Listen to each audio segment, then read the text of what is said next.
Students, आज हम start करेंगे नेक्स्ट कैटेगरी रिएक्शंस की, जो कि हैं ऑक्सीडेशन रिएक्शंस। और यहाँ हम स्टडी करेंगे एडिशन ऑफ ऑक्सीजन।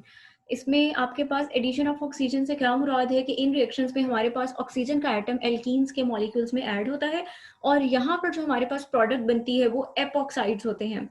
अब हम देखते हैं इस रिएक्शन को कैसे प्रोसीड करते हैं। यहाँ जो हमारे पास मॉलिक्यूल इन्वॉल्व है दैट इज ईथीन, और यहाँ पर आपको शो की गई है half mole of oxygen molecule, यानी ये बैलेंस करने के लिए यहाँ हाफ लिखा गया। यानी इसका मतलब क्या है कि यहाँ पर ऑक्सीजन का एक एटम रिक्वायर होता है इसकी एक एल्कीन के अंदर ऐड करने, एक डबल बॉन्ड को रिमूव करने के लिए। अब यहाँ पर जो आपके पास कैटलिस्ट है that is silver oxide Ag2O, और आपके लिए जो टेम्परेचर की कंडीशन है that is around 300 degree Celsius. अब आपके पास जब रिएक्शन होता है तो यहाँ से ये बॉन्ड ब्रेक होता है, और बॉन्ड ब्रेक होने पर इसकी एक वैलेंसी खाली हो जाती है और एक इसकी वैलेंसी खाली हो जाती है, जहां पर आपके पास ऑक्सीजन का एटम आकर अटैच हो जाता है। ये जो आपको एक रिंग सी फॉर्म दिखाई दे रही है ये कहलाते हैं एपॉक्साइड्स। ये जैसे कि आप देख सकते हैं इथाइलिन ऑक्साइड, या फिर आप इसको कहेंगे इथाइलिन एपॉक्साइड। इसी तरह से आपको इसका नीचे से जो सेकंड रिएक्शन दिया गया है वो आपको दिया गया है प्रोपीन के साथ, और आप उसमें देख सकते हैं कि आपके पास जो है यहाँ पर भी ऑक्सीजन की एडिशन इन्वॉल्व है। सिल्वर ऑक्साइड कैटलिस्ट है, टेम्परेचर 300 डिग्री सेल्सियस है। अब आपके पास डबल बॉन्ड आपको यहाँ पर दिखाई दे रहा है, तो ये बॉन्ड ब्रेक होगा, इसकी वैलेंसी खाली होगी, इसकी खाली होगी, और यहाँ पर आपके पास क्या आ जाएगा, ऑक्सीजन का एटम आ जाएगा। और अब आपके पास प्रोडक्ट क्या होगी, प्रोपाइलीन ऑक्साइड या प्रोपाइलीन एपॉक्साइड, क्योंकि यहाँ पर नंबर ऑफ कार्बन एटम्स कितने हैं, 3। अब हम नेक्स्ट रिएक्शन देखते हैं दैट इज हाइड्रोक्सिलेशन। हाइड्रोक्सिलेशन में आपके पास क्या है, आप देखेंगे कि आपके पास दो OH ग्रुप्स जो हैं वो अटैच होंगे एल्कीन्स के साथ। अब इसमें आप हाइड्रोक्सिलेशन के साथ एक स्लैश डाल के लिख लीजिए, ये बेयर्स टेस्ट भी इसको कहा जाता है। बेयर्स टेस्ट क्यों कहते हैं, ये देखिए बेयर्स रिएजेंट यहाँ मेंशन है। बेयर्स टेस्ट क्यों कहते हैं, क्योंकि यहाँ जो रिएजेंट इन्वॉल्व है इस रिएक्शन में उसको हम नाम देते हैं बेयर्स रिएजेंट का। बेयर्स रिएजेंट क्या है इसको भी हाईलाइट कर लीजिए। 1% एल्केलाइन KMnO4 सोल्यूशन को हम बेयर्स रिएजेंट कहते हैं। यानी KMnO4 सोल्यूशन एल्केलाइन मीडिया, यानी उसकी पीएच जो है अगर वो बेसिक है उसको हम क्या नाम दे रहे हैं, बेयर्स रिएजेंट का। ये आप देख सकते हैं जहां पर बेयर्स रिएजेंट जो है वो यूटिलाइज हुआ है इस रिएक्शन में। इस रिएक्शन की खास बात क्या है कि इस रिएक्शन को जैसे आप लोगों ने ब्रोमीन के रिएक्शन में पढ़ा था हैलोजिनेशन में, वैसे ही ये बड़ा इंपॉर्टेंट है, इसको भी हाईलाइट कीजिए। It is also a test for the presence of unsaturation in the molecule. यानी अगर आपको लैब में दे दी जाए इथीन और इथेन, जो आपको कोई भी एल्कीन दी जाए और आपने उसमें डिस्टिंग्विश करना हो तो आप किसकी हेल्प से करेंगे, डबल बॉन्ड की प्रेजेंस का कहाँ से पता लगाएंगे, इस रिएक्शन की मदद से। अब वो कैसे लगाएंगे वो देखते हैं। यहाँ पर जो आपको बुक में रिएक्शन शो किया गया है ये सिंगल स्टेप शो किया गया है। बेसिकली रिएक्शन सिंगल स्टेप में नहीं होता। यहाँ पर आपके पास जैसे बुक में दिया गया, मैं आपको ब्रीफली इसी तरह से एक्सप्लेन कर देती हूँ, लेकिन मैं आपको थोड़ा सा हिंट दे देती हूँ कि इसमें एक्चुअली में क्या इन्वॉल्व होता है। बेसिकली इसमें सबसे पहले सिर्फ KMnO4 की एडिशन होती है, और जब KMnO4 की एडिशन होती है तो ये जो आपको MnO4 आयन दिखाई दे रहा है, सबसे पहले ये वाला आयन यहाँ पर आकर अटैच होता है, ठीक है, और ये वाला बॉन्ड यहाँ से क्या हो जाएगा, ब्रेक हो जाएगा। जब ये वाला आयन यहाँ पर आकर अटैच होता है तो इसमें आप देख सकते हो आपको मैंगनीज के साथ 4 ऑक्सीजन दिखाई दे रही है। तो ये कुछ इस तरह से अटैच होगा कि यहाँ मैंगनीज आ जाएगी, यहाँ एक ऑक्सीजन, इसकी दूसरी ऑक्सीजन, मैंगनीज की तीसरी ऑक्सीजन और मैंगनीज की चौथी ऑक्सीजन, ठीक है। यानी आप कह सकते हैं कि कुछ इस तरह से होगा, यहाँ पर एक ऑक्सीजन आ जाएगी, एक यहाँ पर आ जाएगी, फिर ये ऑक्सीजन आगे मैंगनीज के साथ अटैच होगी, यहाँ पे भी अटैच होगी, और आगे मैंगनीज के टोटल 4 ऑक्सीजन है तो आगे भी उसने यहाँ पर भी एक ऑक्सीजन होगी, और इसी तरह से यहाँ पे भी होगी। अब आपके पास क्या होता है, जब इस तरह से एडिशन हो जाती है तो अगले स्टेप में आपके पास यहाँ से बॉन्ड्स जो है वो ब्रेक हो जाते हैं। यहाँ से बॉन्ड ब्रेक होने पे आपके पास क्या बचेगा, CH2, सिंगल बॉन्ड CH2, और यहाँ से ऑक्सीजन जिनकी एक एक वैलेंसी क्या हो जाएगी, खाली हो जाएगी। उन खाली वैलेंसीज के साथ जब वाटर का मॉलिक्यूल रिएक्ट करता है तो यहाँ पर आकर O के साथ H लग जाती है, यहाँ पे भी लग जाती है और यहाँ पर भी लग जाती है, जिसके नतीजे में आपके पास इस तरह की प्रोडक्ट बनती है जिसको इथाइलिन ग्लाइकोल भी कहते हैं, या विसिनल ग्लाइकोल्स भी कहते हैं। विसिनल ग्लाइकोल्स क्यों? साथ साथ वाले जो कार्बन एटम्स हैं, एडजेसेंट कार्बन एटम्स हैं, उन पर OH ग्रुप मौजूद है। और जब ये हो जाता है तो अगर आप इसमें गौर करें तो आपके पास रिमेनिंग यहाँ से क्या बच रहा है? रिमेनिंग आपके पास जो यहाँ बच रहा है वो बच रहा है एक मैंगनीज और 2 ऑक्सीजन, जो कि मिलकर यहाँ क्या बना देते हैं? Manganese dioxide. ठीक है, और यहाँ से आपके पास क्या बच गई? पोटेशियम बचा है, वाटर के हाइड्रोक्साइड्स बचे हैं, वो मिलकर क्या बना देते हैं? Potassium hydroxide. तो बेसिकली आपको यहाँ बताने का मकसद ये था कि सिंगल स्टेप रिएक्शन नहीं है, आपको इसकी डिटेल्स में जाने की जरूरत नहीं है। You have to memorise only this single step reaction जो कि आपकी बुक्स में गिवन है, लेकिन मैंने आपकी आसानी के लिए थोड़ा सा एक्सप्लेन किया है। तो आपने बेसिकली इस रिएक्शन में क्या याद रखना है? आपने याद रखना है कि हाइड्रोक्सिलेशन, जिसका दूसरा नाम बेयर्स टेस्ट भी है, ये रिएक्शन होता है जब एल्कीन रिएक्ट करती है बेयर्स रिएजेंट के साथ। बेयर्स रिएजेंट क्या है? 1% एल्केलाइन सोल्यूशन ऑफ KMnO4। जब इसके साथ ये रिएक्शन करती है इन कोल्ड स्टेट और एट लो टेम्परेचर, तो हमारे पास जो प्रोडक्ट आती है वो होती है इथाइलिन ग्लाइकोल या विसिनल ग्लाइकोल्स, या इसका एक और नाम भी लिख लीजिए, एक्सरसाइज में भी यूज होगा, इथेन 1,2 डाइओल। डाई मीन्स 2, ओल मीन्स 2 OH ग्रुप्स यहाँ पर, एल्कोहलिक ग्रुप्स यहाँ पर मौजूद हैं। ये आपने लाजमी याद रखना है कि हाइड्रोक्सिलेशन की प्रोडक्ट क्या होती है? इथाइलिन ग्लाइकोल होती है। इसके अलावा आपके पास मैंगनीज डाइऑक्साइड और KOH बन रहा है। अब सवाल ये पैदा होता है कि हाँ, और ये बड़ी इंपॉर्टेंट लाइन आपने याद रखनी है कि इस टेस्ट को अनसैचुरेशन की डिटेक्शन के लिए या प्रेजेंस ऑफ डबल बॉन्ड की डिटेक्शन के लिए या ट्रिपल बॉन्ड की डिटेक्शन के लिए इस्तेमाल करते हैं। अब हमें कैसे पता लगेगा विजुअली? तो हमें ऐसे पता लगता है कि जो KMnO4 का अपना कलर होता है, पिंकिश सा कलर, वो डिस्चार्ज हो जाता है, वो चेंज हो जाता है इनटू कलरलेस। अगर ये रिएक्शन होगा तो इसका मतलब क्या होगा? KMnO4 तो अब KMnO4 नहीं रहा, बल्कि वो किस में कन्वर्ट हो गया है?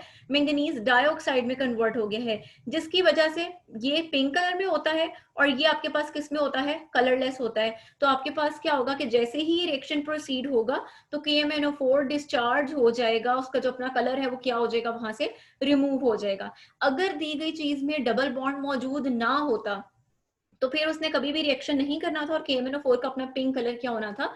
बरकरार रहना था। ये रिएक्शन भी हमारा प्रैक्टिकल्स में यूज होगा, लेकिन ये बहुत ज्यादा इंपॉर्टेंट रिएक्शन है। आपको इसको, it should be clear to all of you, और आपने इसको अच्छी तरह से प्रिपेयर भी करना है। नेक्स्ट हम देखते हैं कंबस्चन। कंबस्चन हमें पता है कि क्या होती है कि जब हमारे पास burning of any substance in the presence of air और ऑक्सीजन, उसको हम नाम देते हैं कंबस्चन का।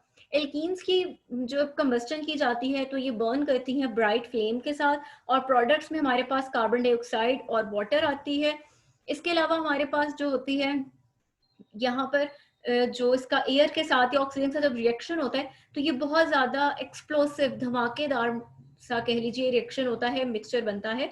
तो यहाँ पर आपके पास जो प्रोडक्ट्स हैं, सिंपली आपको इथीन दी गई है, ऑक्सीजन का रिएक्शन है, प्रोडक्ट क्या होंगी? हुई कंबस्चन अगर कंप्लीट हो रही है तो कंप्लीट कंबस्चन की प्रोडक्ट्स क्या होती हैं? Carbon dioxide and water. और यहाँ जो आपको हीट शो की गई है वो बेसिकली क्या है? वो हीट ऑफ कंबस्चन शो की गई है। अब आप देख सकते हैं कि रिएक्शंस की हैं टाइप्स डिफरेंट, लेकिन किसी ना किसी फॉर्म में ऑक्सीजन क्या हो रही है? यहाँ पर ऐड हो रही है, इसीलिए हमने इनको नाम क्या दिया है? ऑक्सीडेशन रिएक्शंस का। नेक्स्ट हम देखेंगे ओजोनोलाइसिस। ओजोनोलाइसिस का मतलब क्या है कि यहाँ पर आपके पास ओजोन इन्वॉल्व है, और ओजोन आपको पता है ऑक्सीजन की एक एलोट्रोपिक फॉर्म है। इसको आप क्या कहते हैं? O3 कहते हैं। बहुत ज्यादा रिएक्टिव होती है। अगर आप इनका एल्कीन से रिएक्शन कराते हैं तो ये रिएक्शन करने पर मोलोजोनाइड बनाती है। मोलोजोनाइड जो होते हैं वो अनस्टेबल होते हैं।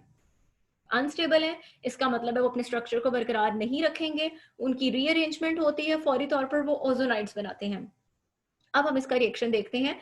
यहाँ पर आपको जो दी गई है वो आपको इथीन दी गई है, साथ में आपके पास क्या दिया गया है? आपको ओजोन दी गई है। अब आपके पास ओजोन का मतलब क्या है? O3 का मतलब कि यहाँ ऑक्सीजन के 3 एटम्स इन्वॉल्व हैं। तो पहला स्टेप क्या है? पहला स्टेप आपके पास सिंपली ये वाला जो बॉन्ड दिखाई दे रहा है ये क्या हो जाएगा? ब्रेक। इसका मतलब है इस कार्बन की भी इक्विवेलेंसी खाली हो गई और इस कार्बन की भी इक्विवेलेंसी खाली हो गई।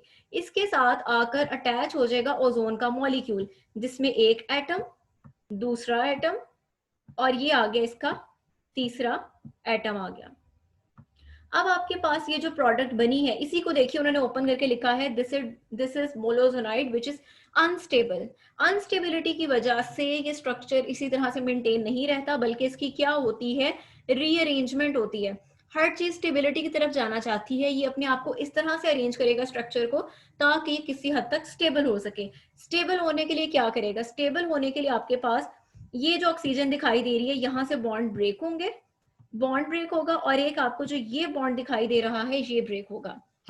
ठीक है, अब आपके पास बॉन्ड ब्रेक होने पर क्या होगा, ये दोनों ऑक्सीजन आपस में बॉन्ड बना लेंगे, क्योंकि ऑक्सीजन ने भी दो बॉन्ड बनाने हैं, और ये जो ऑक्सीजन यहाँ से रिमूव हुई है वो इधर जाकर अटैच हो जाएगी, ताकि कार्बन की भी तो एक एक बॉन्ड खाली हुआ था ना यहाँ से बॉन्ड ब्रेक होने की वजह से, ताकि उनकी वैलेंसी पूरी हो सके। तो अब आप देख सकते हो दोनों कार्बन ऐसे ही आ गए, hydrogen as it is I, जहां से बॉन्ड ब्रेक हुआ और उसकी जगह क्या अटैच हुआ है, ऊपर ऑक्सीजन, और नीचे वाले दोनों ऑक्सीजन ने आपस में मिलकर क्या बना दिया है, बॉन्ड बना दिया है। तो ये आपके पास क्या बन गया, ओजोनॉइड।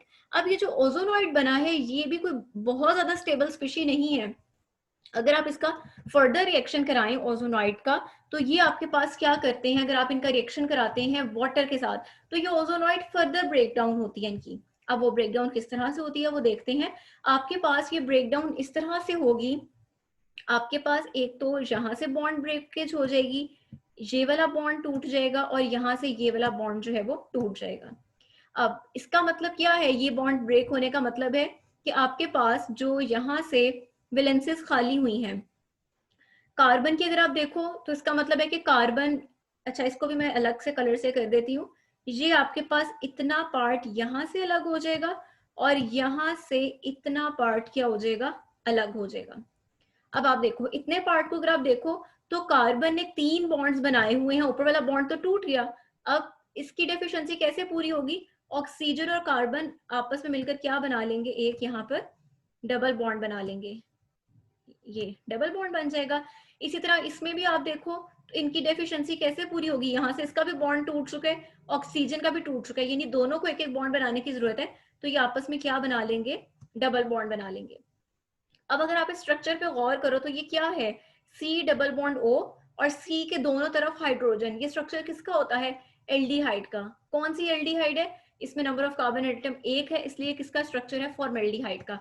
इस तरह के कितने मॉलिक्यूल बन रहे हैं, एक ये फॉर्मेल्डिहाइड का मॉलिक्यूल बन रहा है और एक ये बन रहा है। इट मींस आपके पास 2 फॉर्मेल्डिहाइड के मॉलिक्यूल्स बन रहे हैं जब आप ओजोनॉइड को रिएक्ट कराते हैं वाटर के साथ। अब आपके पास क्या होगा, ये जो वाटर है ये इस एक ऑक्सीजन जो बच गई है इसके साथ रिएक्शन देकर H2O2 बनाता है, और ये जो H2O2 है ये जिंक के साथ रिएक्ट करके, यानी ये बेसिकली जो ये वाला पूरा स्टेप है ये जिंक और वाटर की प्रेजेंस में हो रहा है, ये जिंक के साथ रिएक्ट करके जिंक ऑक्साइड बना देगा और साथ में वाटर मॉलिक्यूल। अब इसकी भी लास्ट लाइन हाईलाइट कर लीजिए, ozonolysis is used to locate the position of double bond in an alkene, कि दी गई एल्कीन में कौन से कार्बन 2 एटम्स हैं जिनके दरमियान डबल बॉन्ड पाया जा रहा है, ये उसको बताती है।